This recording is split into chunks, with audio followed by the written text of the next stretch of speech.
Senator, first of all, tell me about the journey to get your coalition together and the guests that you're bringing tonight. Well, Harris, has been very encouraging. We've seen Democrats across the state supporting my campaign, supporting my reelection this year. And it's because the National Democrat Party has changed. It has lost touch with who the party used to be. This is not your father or your grandfather's Democrat Party. And in Texas, Texans want a senator who supports common sense, who supports jobs, who supports energy, who supports law enforcement. Texans want a senator who fights to secure the border. You know, Sheriff Dominguez has been a sheriff in Presidio County. Presidio County is in South Texas. It's right along the Rio Grande River. He's been an elected Democrat for 28 years, and he's supporting me because for 12 years in the Senate, I've fought to defend the state of Texas, to support law enforcement, and to secure the border. And Sheriff Dominguez is seeing firsthand that the human suffering, the tragedy, the deaths that are resulting from the open borders we've had under Joe Biden, and that's just not something he can support. It's not something most Texans, or I think most Americans, support. You know, your state right now is winning against the push, the mighty push that the White House had put on all of you. Take down the razor wire, move the cargo containers. That's working. To the point where the cartels now are poking different areas along the border, Arizona, California. I mean, your state still has so much to deal with. But when you talk to that sheriff, what can you say to him to give him hope? Well, I think the real hope is going to have to come in November. I don't believe Joe Biden has any interest in ever securing the border because he deliberately caused this crisis. The thing to understand, when Biden came into office just over 3 years ago, he inherited incredible success. When he came into office, he inherited the lowest rate of illegal immigration in 45 years. Mm-hmm. I worked hand in hand with President Trump to secure the border, and we achieved remarkable success. And all Biden had to do was do nothing, just not screw it up. But instead, he deliberately broke the border. He made 3 decisions his first week in office that caused this crisis. He immediately halted construction of the border wall. He reinstated the disastrous policy of catch and release, and he pulled out of the incredibly successful Remain in Mexico agreement. That's what caused this crisis. And he did it deliberately. We're sitting here 3 years later, and more than 10.4 million illegal immigrants have streamed into this country, the bulk of them through Texas. And that is deliberate. It is man-made. And, you know, we've seen an amazing thing in the last year or so. We've seen Democrat mayors and Democrat governors in New York City, in Boston, in Chicago, and L.A. acknowledging this is a crisis. Eric Adams, the Democrat mayor in New York, says illegal immigration is destroying New York City. Well, he's right.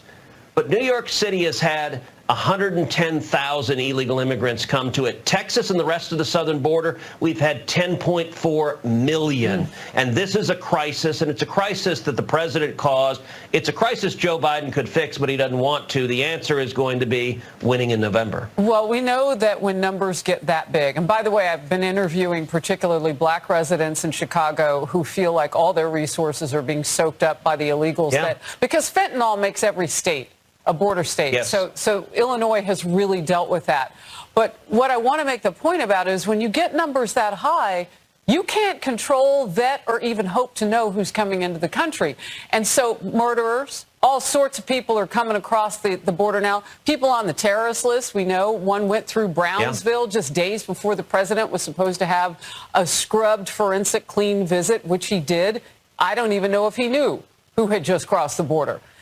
But there's one young woman right now that seems to be the focal point. Unfortunately, we've had many. At this moment in time, 22-year-old murdered nursing student Laken Riley's parents were told do not plan to attend the State of the Union tonight, despite an invite from Georgia Congressman Mike Collins. He says the seat will be reserved. They'll leave it empty. It's where she would have been honored by her parents sitting there. Now they'll have an empty seat.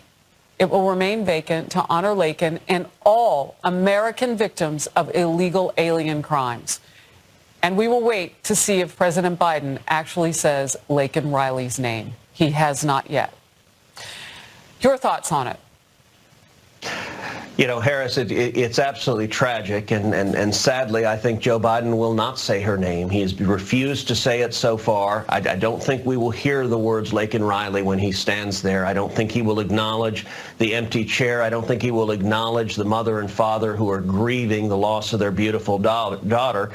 I'll tell you two other names that I'm confident Joe Biden will not say. He will not say the name Jeremy Caceres. Jeremy Caceres was a 2-year-old little boy who was murdered just a few weeks ago in Virginia, again by an illegal alien who Joe Biden let go. And this pattern over and over and over again, these open borders are producing real victims and real tragedies, and Joe Biden and the Democrats don't acknowledge it. You look at the murderer who took Laken Riley's life.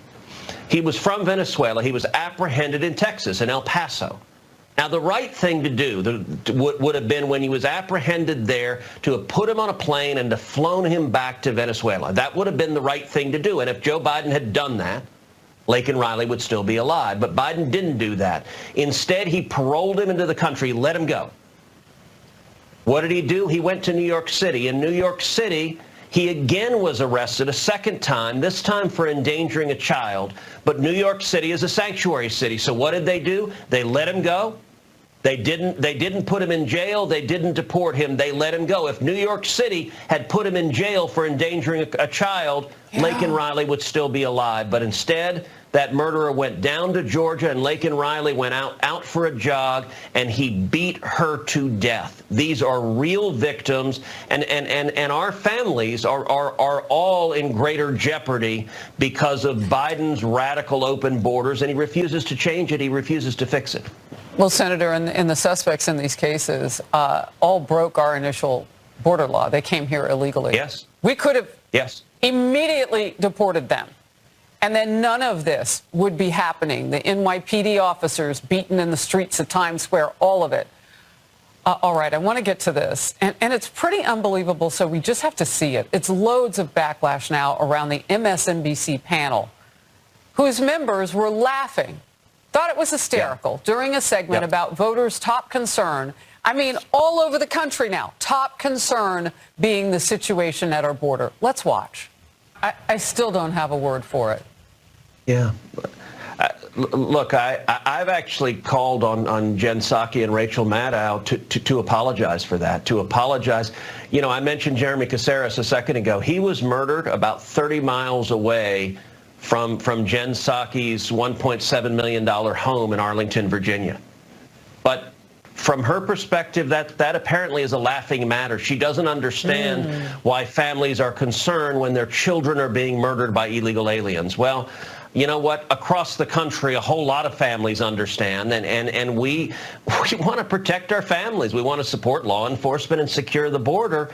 And I think that clip is emblematic of how out of touch the corporate media is they're sitting there laughing at who are these peasants to be worried about this. And that's really, it's why so many people are understandably upset. Well, and it really drills home the issue that they don't understand the people on either side of the issue. Yeah. You know, we have American families who have come from different countries the right way. They're in danger, too. I mean, they're new to American citizenship. We're all in this together. It is a big cauldron of hell right now for us. Yeah, look, that's exactly right. And I'll tell you that. Yeah, look, there are a lot of residents who are really frustrated. We've seen a pattern with Democrat cities housing illegal aliens in airports. They're doing that at JFK in New York. They're doing it at Logan Airport in Boston. They're doing it at O'Hare Airport in Chicago. And by the way, that is really dangerous. We're seeing in New York, they're housing illegal aliens in schools. And the residents in the school, the kids who go to the schools and the parents are really upset, going, why are you throwing my kid out of the school they go to because you're housing illegal aliens? And so many of these Democrat politicians say to their constituents, essentially, tough luck. We don't worry about Americans, that you're not our priority. Senator, I've been saying it to people in Chicago, people here in New York. If you want change, you got to vote differently now. Like you can't continue to do the same thing and expect a different outcome. It's not going to happen that way. It has to be vote for your interest and not any other reason. It is great to have you on the program. Thank you so very much for helping preview the State of the Union address and who you're bringing with you tonight. God bless you, Senator. Thank you, Harris. I appreciate it. Take care.